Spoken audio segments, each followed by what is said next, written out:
YouTube? JamieTheKid00 here, bringing you guys a tournament report, probably tournament diary number 57 on Sylvans. I did say I was going to take them to my locals. However, sadly, I asked quite a few people if they had a few cards they could loan me or trade me. None of them brought the cards, so I had to play a really bad build. So that's what I'm going to be bringing you guys today. I actually ended up going X and 1, only losing to a Mermail player who eventually won the event. And I took second place. It was only 4 rounds, sadly, because we had very few players turn up. But, well, we had 19 players turn up. We did 4 rounds because we overran as well. I went into time a lot because a lot of people had to read my cards. But overall, I really liked the way the deck performed. It was a bit ramshackle in its nature. It probably needs a few more traps and a few different ways to make its plays a little bit more solid, because its plays are very, very fragile. I practically lost 2 or 3 turns of advantage due to one effect Veiler on my push combo, which was the same combo you've seen in Volume 1. But that's how it was. I'm going to show you guys the list and talk through kind of what was missing and what I'd actually cut now, because there are a few things I would change now that I've actually tested it in real games and seen how it works in real testing environments. But I'm going to get into the list and show you guys what I played and how it went. I played 3 copies of Sylvan Hermitry. Sylvan Hermitry was really, really good. I would not cut any of these. The only bane of my existence was the fact that I didn't have a copy plant. So there were multiple situations where I had one of these in hand, where I'd drawn it. Or I'd gone through all 3 of them, where I really needed the copy plant so I could make another rank 8 play like a Felgrand. I just couldn't, so that was that. So the 3 Hermitry. I wish I had the copy plant, but no one was able to loan me one or trade me one, so that was that. Triple Marshal Leaf, I really don't like this. I love his destruction effect, but I'm actually considering cutting him down almost to 2, because summoning him, unless you have a cool setup with the mountain, is really, really awkward. The only times I ever liked this was when I could go Mount Sylvania, stack a Peas if I had Lone Fire Engrave, summon this, mill the Peas, and possibly another card, revive the Lone Fire, have Lone Fire tribute this for a Hermitry, and then go ham with some more cards. But 3 Marshal Leaf, 3 Marshal Leaf was actually something I really didn't like. I might grow to like it when Sylvan Charity is a thing, because you can go Charity, play this, and mill both the cards you put back, and excavate both the cards you put back. But for now, 3 Marshal Leaf has been feeling a bit clunky, so maybe I'll go down to 2 until Primal Origin comes out. Then, arguably, the MVP of the deck was the 3 copies of Sylvan Peacekeeper I played, and it's gorgeous in Ultra, because that new special edition came out today, well, yesterday, because today's Sunday. This card was outrageous. It lets you get off so many combo plays with the Lone Fire Blossom. You just shouldn't be able to do some of the things you can do with this. If you want to see some of the things that this kind of promotes, please go check out my combo videos, but having a Monster Reborn for plants that's as good as this is really good. It gives the deck a lot of strength, so I'm looking forward to picking these up in Ultra, because they are key cards of the deck. So 3 Peacekeeper. Something that I'm glad I managed to pick up before the event was an extra copy of Sylvan Komashromo. Sylvan Komashromo was crazy, crazy good. The ability to excavate the top 5 cards of your deck is ridiculous. It's got a 2,000 defense point body. So when you set this turn 1, chances are your opponent isn't going to be able to kill this. And there were so many situations where I was excavating, say, like a Lone Fire and a Peas, and having the Peas bring back the Lone Fire, so that I then had this face up in defense, and I could bring out the Lone Fire and have Lone Fire tribute this, or tribute itself, and I'd still have a 2k wall on the field at the end of the turn. So I could do crazy, crazy things with this. And just the amount of excavation, you were almost guaranteed to hit something good, whether you were burying dandelions and spores, or you were hitting your actual Sylvan key pieces. One of the good things about me playing triple Marshal Leaf was the fact that I could flip this and excavate my way into a Marshal Leaf pretty reliably, so this became like a Raikou that was also possibly going to get me extra pluses by excavating other cards as well. So this was like Super Raikou with a 2k body, so this was really, really good. I really like this. I'm definitely going to be playing it at 3 for a while. I did side out 1 to 2 when I was going second, which was an effective choice I felt, because it's only good when going first, because you can either set it, or you've got it for your Super Solar Nutrient plays, which you only really want to make when you're going first, when you're not going to get it MST'd. So this was great. Then the last Sylvans I played were Double Flower Knight. Flower Knight was so-so. It was in there, it searched me things, but at the moment I'm considering just cutting it to 1, because Flower Knight just really didn't perform very much. I feel like the space would have been better committed to something else. She's a good card. I can't deny she's a good card, but At the same time, I don't feel the deck is ready for her because you don't have as much setup. When we have Sylvan Charity, then she'll be nutty as hell, but we don't have Sylvan Charity, so maybe cutting down to 1 Flower Knight would be a good shout. So that is all of the Sylvans. I'm going to get these out of the way. But it was a pretty good lineup in my opinion. You've heard my thoughts on it now. For the rest of the plant engine, I did play the 2 Lone Fire Blossom. These were outrageous. I really don't think I need to say much about Lone Fire Blossom. This is an entire deck of plants. You can do the math on this. It's a card we can revive in about 9 different ways in this deck. So it's crazy good. Then I played the 1 Dandelion. This card was so good. I got some lucky mills off of it today as well. Yesterday as well. Like I had myself in situations where I was just like, I need to defend myself. I'm just gonna put out like a Marshall Leaf and Excavate 2, and I found this. I've got tokens now as well. Or I'd get the I lucky milled this I think twice off of Hermitry. I had a Hermitry. I was just like, I'm gonna Excavate anyway because I don't lose anything if I don't hit something. I excavated. I hit this, got the draw, and got 2 tokens. So this was crazy good. I then played 1 Spore. I made Formula Synchron once with it. I made all sorts of things with it, actually. To talk about my... when I go through my extra deck, I'll point out all the things I made. And just please bear in mind, Spore was one of 2 tuners in this deck. So it led to a lot of the summons that I actually made. And then the only other monsters I played were non-plants in the form of Debris Dragon, because it has great synergy with this deck. It has great synergy with the plant engine. I wouldn't cut this, even in the Primal Origin build. I really like this card. Black Rose is too strong. I played Double Card Trooper. Someone asked in my other video why I play Trooper. Trooper is in here for the Insector psychology, that it gets you 4 cards through the deck, and the Agent psychology. It gets you 4 cards through the deck. There are a few cards in your deck that you want to engrave. Not all of them, but there are quite a few cards that you want to engrave. And when you mill a plant, even if it's a Sylvan, it's never that bad because you're milling them and they can be fodder for your Spore. They can be brought back with Miracle Fertilizer or the 3 Call of the Haunted that you play. So Card Trooper is never a really bad card.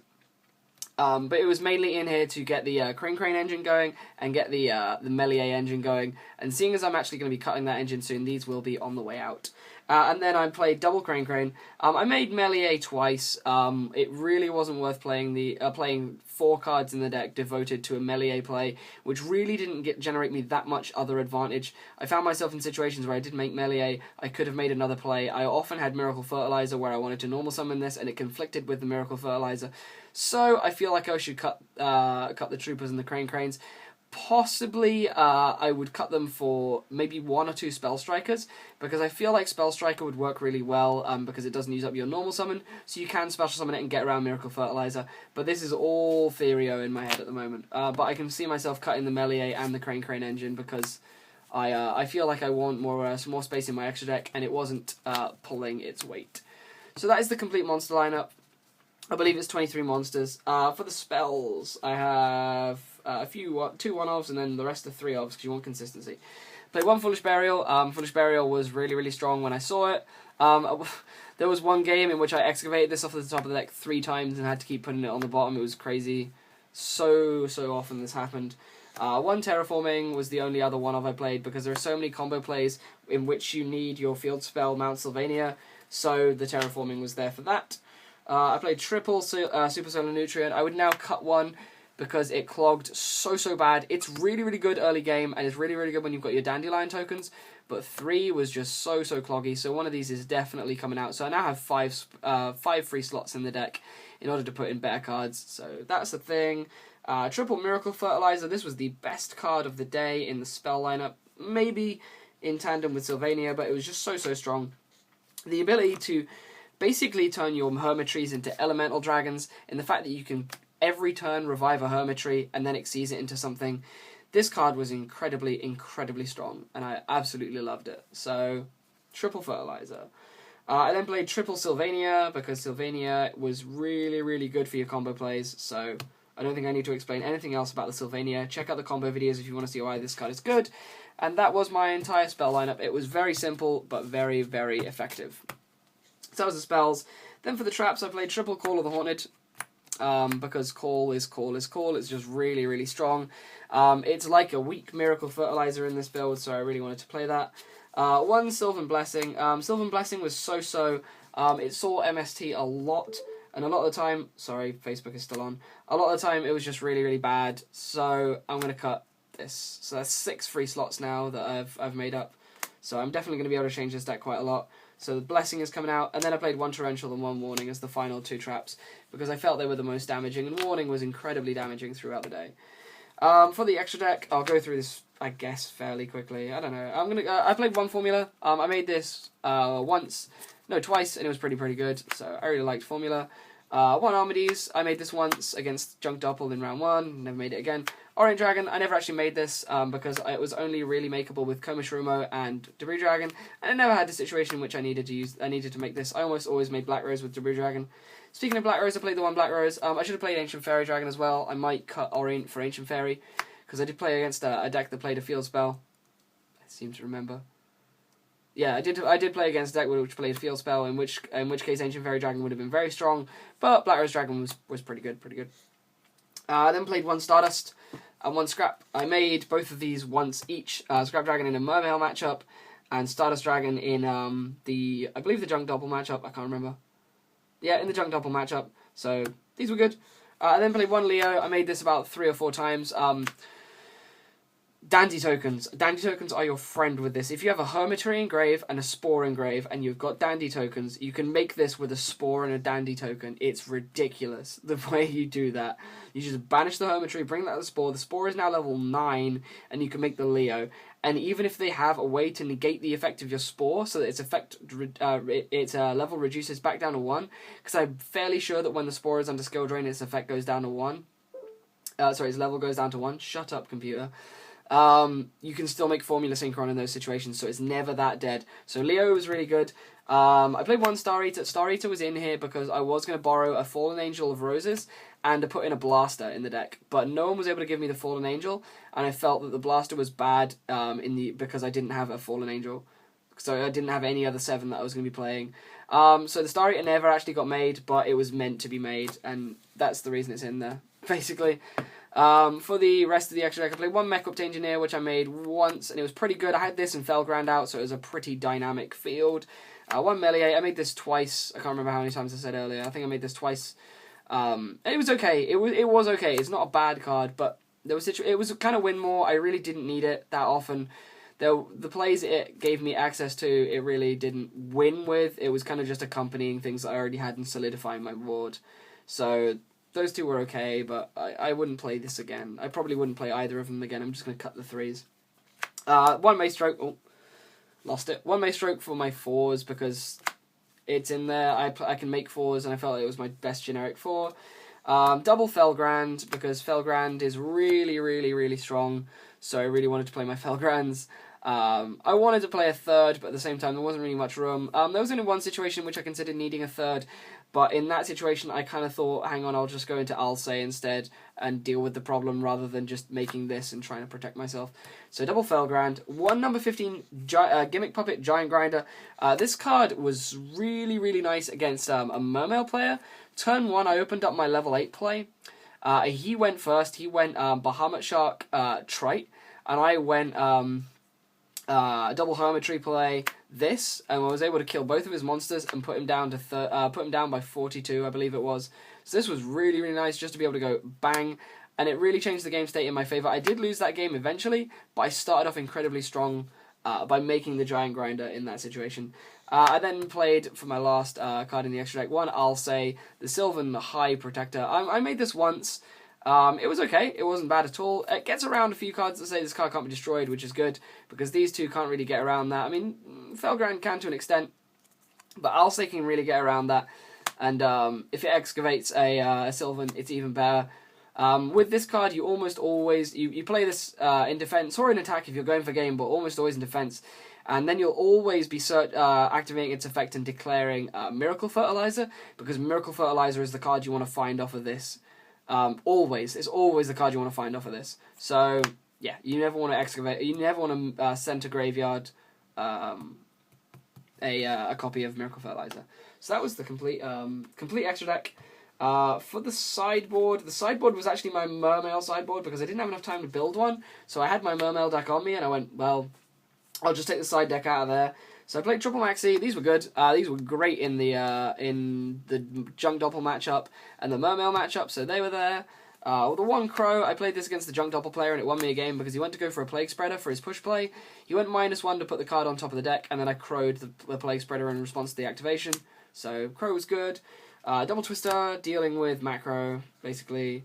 Triple MST. These cards would stay in. I'm actually going to cut the Twisters for Imperial Iron Walls when I rebuild my side deck for this, because you do not want to fall foul to remove from play.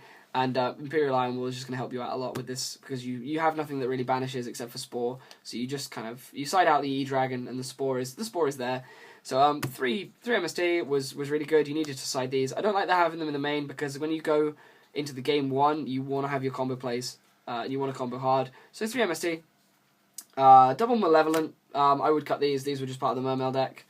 Double Mind Crush. Again, similar mentality, but I did put these in against... I believe the Junk Dopple player, because he had a lot of search. I put these in against Mermail as well, but I never drew them, but that was the thing. And then Double DNA, I put these in against Noble Knights that I played, so that was cool. But I never actually flipped it. I had it set, but I won the game before I had to flip it.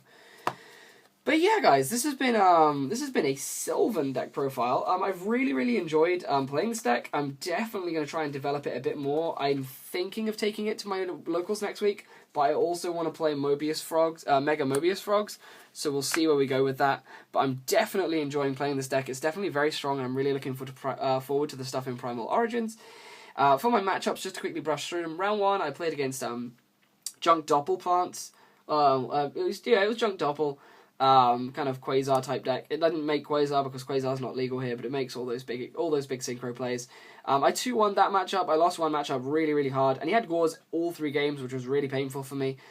But I managed to win that matchup. Round 2, I played against a Mermail player who's actually been featured on my channel quite a while back at Cardiff Regionals last year, playing Mermail. He beat me 2-0. This deck just can't stand up to Mermails. It really has a hard time dealing with that deck, and my side deck was hardly prepared for Mermails. So that was a matchup that I got absolutely hammered in. Round 3, I played against Noble Knights. I ended up, I believe, 2-0ing that matchup. Artorigus is really hard. Sacred Artorigus is really hard for this deck to get around, but I managed to somehow grind through it. I seem to remember him going Gaia because he couldn't get around my play because his Artorigus' attack fell really low because of Gallatin, and he couldn't get around it. But I couldn't get around it because it had Excalibur and Destiny on it. He then just exceeded into Gaia to try and push for damage, and I then was able to play out of that. I then played against, in my final round, Harpies, my good friend Ian, who was playing Harpies, and I was just able to kind of grind my way through that match. There wasn't really much to talk about in that. A lot of the time I had my combo plays. I saw my warning quite a lot, which was good because it meant I could slow down his plays. Miracle Fertilizer, this was probably the game I saw Miracle Fertilizer the most in. I was just able to consistently recur rank 8s in that matchup, so I feel that was why I won that. So I went 3-1, coming second. I only got 4 Astral Packs because the event was very slow and very top heavy to the winner, because the winner got one of the special editions. But hey, 4 of the new Astral Pack that we haven't had much of isn't anything to snort at. It was all supers, but well. Either way, guys, I hope you guys have enjoyed this tournament report. I've really enjoyed playing something that isn't meta, because I have been playing meta decks for quite a while. And yeah, that's about everything I wanted to talk about. I'll see you guys soon with some more Yu-Gi-Oh! Related content. This has been Jamie the Kid 00. Peace out. Bye-bye.